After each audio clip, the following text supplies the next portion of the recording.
Vaccine দিয়া না হয় করোনা থামাইবা, ধর্ষণ থামাইবা কেমনে? আরে ভ্যাকসিন দিয়া না হয় করোনা থামাইবা, ধর্ষণ থামাইবা কেমনে? সোনার বাংলায় আজ ধর্ষণের উৎসব, মহামারী হইতেছে যেমনে যেমনে। ভাই ধর্ষণ থামাইবা কেমনে?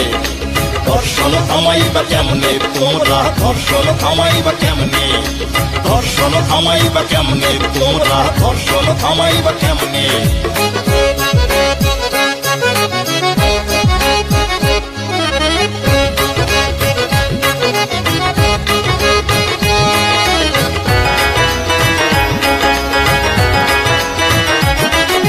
নারীর পোশাক নাকি পুরুষের দৃষ্টি, নাকি আইনের দুর্বলতা, এসব নিয়ে কত বিতর্ক শোরগোল, বাস্তব সিদ্ধান্তহীনতা। আরে নারীর পোশাক নাকি পুরুষের দৃষ্টি, নাকি আইনের দুর্বলতা, এইসব নিয়ে কত বিতর্ক শোরগোল, বাস্তব সিদ্ধান্তহীনতা। এই সুযোগে কত ধর্ষক পুরুষেরা ধর্ষণ করে চলে এমনে এমনে। ভাই ধর্ষণ থামাইবা কেমনে? তোমরা ধর্ষণ থামাইবা কেমনে? ধর্ষণ থামাইবা কেমনে? তোমরা ধর্ষণ থামাইবা কেমনে?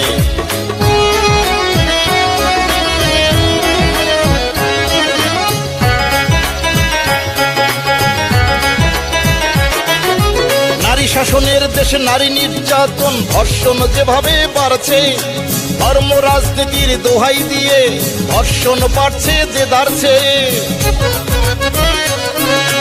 নারী শাসনের দেশে নারী নির্যাতন, ধর্ষণ যেভাবে বাড়ছে, ধর্ম রাজনীতির দোহাই দিয়ে ধর্ষণ বাড়ছে যে দাঁড়ছে।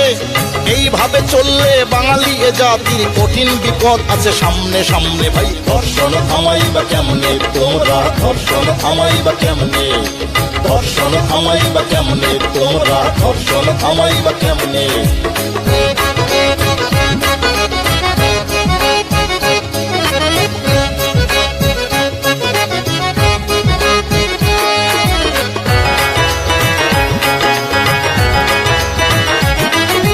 ধর্ষণ মহামারী থামাইতে যদি চাও আসল কথায় তবে আসি। দোষী তার ন্যায় বিচারের জন্য ধর্ষককে দিতে হবে ফাঁসি। ধর্ষণ মহামারী থামাইতে যদি চাও আসল কথায় তবে আসি। দোষী তার ন্যায় বিচারের জন্য ধর্ষককে দিতে হবে ফাঁসি। ফাঁসি না হইলে ওই ধর্ষকেরা ধর্ষণ করবেই কেমনে তেমনে। ভাই ধর্ষণ থামাইবা কেমনে? তোমরা ধর্ষণ থামাইবা কেমনে? ধর্ষণ থামাই